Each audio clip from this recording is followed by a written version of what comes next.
नमस्कार। कैंसर ये एक ऐसा शब्द है जिसे सुनते ही मन में ना जाने कितने डर और सवाल उठने लगते हैं, है ना? पर क्या हो अगर हम कहें कि जानकारी और सही समझ इस डर को काफी हद तक कम कर सकती है? तो चलिए आज इसी मुश्किल लगने वाले विषय को थोड़ा आसान बनाते हैं। समझते हैं कि ये है क्या, इससे कैसे बचा जा सकता है और अगर हो जाए तो इलाज का सफर कैसा होता है। तो सबसे पहला और बुनियादी सवाल, आखिर ये कैंसर है क्या? अच्छा, इसे समझने के लिए एक बहुत आसान सा उदाहरण लेते हैं। मान लीजिए कि हमारा शरीर एक बहुत बड़ी इमारत है और जैसे कोई इमारत लाखों करोड़ों ईंटों से बनती है, ठीक वैसे ही हमारा शरीर भी बना है अरबों सेल्स यानी कोशिकाओं से। अब नॉर्मली क्या होता है कि ये सेल्स एक बहुत ही डिसिप्लिन तरीके से बढ़ते हैं, पुरानी सेल्स की जगह नई सेल्स ले लेती हैं, सब कुछ कंट्रोल में रहता है। पर जब यही कंट्रोल बिगड़ जाता है और कुछ सेल्स बिना किसी रोक टोक के बेहिसाब तरीके से बढ़ने लगती हैं, तो वो एक गुच्छा या गांठ बना लेती हैं। इसी को हम ट्यूमर कहते हैं और यही आगे चलकर कैंसर का रूप ले सकता है। तो अब जब हम ये समझ गए हैं कि कैंसर होता कैसे है, तो अगला सबसे जरूरी सवाल मन में आता है, क्या हम इससे बच सकते हैं? और अच्छी खबर यह है कि हाँ, काफी हद तक बच सकते हैं। कहते हैं ना, prevention is better than cure, मतलब बचाव इलाज से बेहतर है। और बचाव का सबसे बड़ा जरिया है जानकारी। तो चलिए अब देखते हैं कि हम खुद को कैसे बचा सकते हैं। कैंसर के कुछ कारणों के बारे में तो हम सब ने सुना है, जैसे स्मोकिंग, शराब पीना या कभी-कभी ये जेनेटिक भी होता है।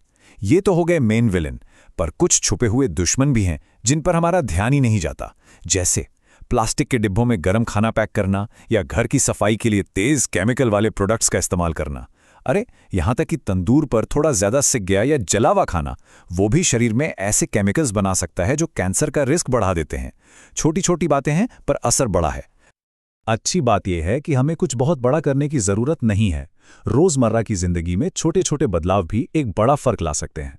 जैसे सुबह उठकर एक ग्लास हल्दी वाला पानी पीना। हल्दी में करक्यूमिन होता है जो एक जबरदस्त एंटी कैंसर एजेंट माना जाता है। या फिर रात को सोने से पहले मोबाइल और लैपटॉप की ब्लू लाइट से बचना। जानते हैं क्यों? क्योंकि ये ब्लू लाइट हमारे शरीर में मेलाटोनिन नाम के एक हार्मोन को बनने से रोकती है और यही हार्मोन हमारी बॉडी का रिपेयर मैकेनिक है। तो देखिए, ये हैं तो छोटी आदतें, पर सेहत के लिए बहुत कीमती हैं।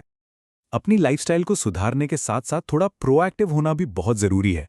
प्रोएक्टिव होने का मतलब इंतजार नहीं करना, रेगुलर हेल्थ चेकअप्स करवाते रहना। कुछ टीके भी हैं जैसे एचपीवी और हेपेटाइटिस बी के टीके, जो हमें कुछ खास तरह के कैंसर से बचा सकते हैं। और सबसे बड़ी बात याद रखिए, कैंसर जितनी जल्दी पकड़ा जाता है उसका इलाज उतना ही आसान और असरदार होता है।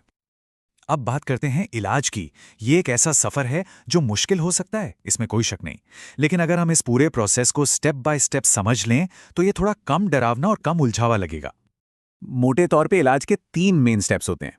Step 1, diagnosis. इसमें बायोप्सी की जाती है, मतलब शरीर के उस हिस्से से एक छोटा सा सैंपल लेकर उसे टेस्ट किया जाता है।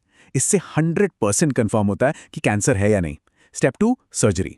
अगर ट्यूमर एक जगह पर है तो डॉक्टर्स ऑपरेशन करके उसे शरीर से बाहर निकाल देते हैं। और फिर आता है स्टेप 3, कीमोथेरेपी और रेडिएशन। ये इसलिए ताकि अगर कोई कैंसर सेल शरीर में बच भी गया हो तो उसे जड़ से खत्म किया जा सके। इलाज के दौरान 2 शब्द बार बार सुनने को मिलते हैं, ग्रेड और स्टेज, और इनमें फर्क समझना बहुत जरूरी है। ग्रेड का मतलब है कैंसर सेल्स का नेचर कैसा है, मतलब वो कितने गुस्से वाले या अग्रेसिव हैं।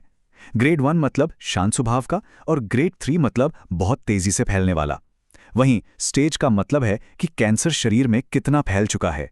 स्टेज 1 मतलब अभी शुरुआत है, और स्टेज 4 मतलब ये शरीर के दूसरे हिस्सों में भी पहुंच गया है। अब जरा कीमोथेरेपी को समझते हैं। कीमो की दवाइयां एक तरह से स्मार्ट बॉम्ब की तरह होती हैं, जिन्हें शरीर में तेजी से बढ़ने वाली सेल्स को खत्म करने के लिए डिजाइन किया गया है। लेकिन एक प्रॉब्लम है, ये दवाइयां कैंसर सेल्स और हमारे शरीर की अच्छी हेल्दी सेल्स के बीच फर्क नहीं कर पाती, जो तेजी से बढ़ती हैं, जैसे हमारे बालों की जड़ें। यही कारण है कि कीमो के दौरान बाल झड़ने जैसे साइड इफेक्ट्स होते हैं, क्योंकि दवा अच्छे और बुरे दोनों तरह के तेजी से बढ़ने वाले सेल्स पर असर करती है। कीमो के अलावा दूसरा बड़ा हथियार है रेडिएशन थेरेपी। ये कीमो से थोड़ी अलग है। अगर कीमो एक बम की तरह है जो पूरे एरिया में असर करता है, तो रेडिएशन एक लेजर गाइडेड मिसाइल या स्नाइपर की तरह है। इसमें बहुत हाई एनर्जी किरणों को सीधे ट्यूमर पर फोकस किया जाता है। इसका मकसद होता है कि सिर्फ उसी एक जगह की सेल्स को खत्म किया जाए। हालांकि ये बहुत पावरफुल होती है और उस टारगेट एरिया में आने वाली हर सेल को नष्ट कर देती है, चाहे वो कैंसर वाली हो या हेल्दी। कैंसर का इलाज सिर्फ शरीर पर ही नहीं बल्कि मन पर भी बहुत भारी पड़ता है। ये एक थका देने वाला प्रोसेस हो सकता है। इसीलिए सिर्फ बीमारी का इलाज करना ही काफी नहीं है, इलाज के दौरान होने वाले साइड इफेक्ट से निपटना भी उतना ही जरूरी है। और यहीं पर इंटीग्रेटिव मेडिसिन का कॉन्सेप्ट सामने आता है। अब ये क्या है? इसका सीधा सा मतलब है कि जो मेन ट्रीटमेंट चल रहा है जैसे कीमो, रेडिएशन, सर्जरी, उसके साथ साथ कुछ और थेरेपीज को भी जोड़ा जाता है। एक बात साफ समझनी होगी, ये मेन इलाज का विकल्प नहीं है बल्कि उसके साथ मिलकर काम करती है ताकि मरीज को दर्द, चिंता या थकान जैसे साइड इफेक्ट से राहत मिल सके। और ये सहायक थेरेपीज कई तरह की हो सकती हैं। जैसे अगर इलाज के दौरान बहुत ज़्यादा एंग्जाइटी या चिंता हो रही है तो मेडिटेशन या म्यूजिक थेरेपी बहुत मदद कर सकती है। थकान महसूस होने पर हल्का फुल्का व्यायाम या योग करने की सलाह दी जाती है। और मतली या जी मचलाने जैसी समस्याओं के लिए एक्यूपंक्चर और अरोमा थेरेपी जैसे तरीके भी अपनाए जाते हैं। कुल मिलाकर मकसद यही है कि इलाज का सफ़र थोड़ा आरामदायक बनाया जा सके। तो इस पूरी बातचीत को अगर एक लाइन में समेटना हो तो वो ये है कि कैंसर के खिलाफ हमारी लड़ाई में सबसे बड़ा और कारगर हथियार कोई दवा नहीं बल्कि जागरूकता है। हाँ, ये सच है कि कैंसर का सफर मुश्किलों से भरा हो सकता है, लेकिन सही जानकारी, एक हेल्दी लाइफस्टाइल और समय पर बीमारी की पहचान, ये 3 चीजें हमें इससे लड़ने की ताकत भी देती हैं और सही रास्ता भी दिखाती हैं। ये एक ऐसी लड़ाई है जिसे डर कर नहीं बल्कि समझदारी से लड़ना और जीतना है। और आखिर में एक सवाल सबके लिए कि कैंसर के खिलाफ इस जंग में हमारा सबसे शक्तिशाली हथियार आखिर है क्या? हमारी एडवांस्ड मेडिकल टेक्नोलॉजी और नए नए इलाज, या फिर एक जागरूक लाइफस्टाइल जो हमें इस बीमारी की दहलीज तक पहुंचने ही ना दे? इस पर सोचना तो बनता है।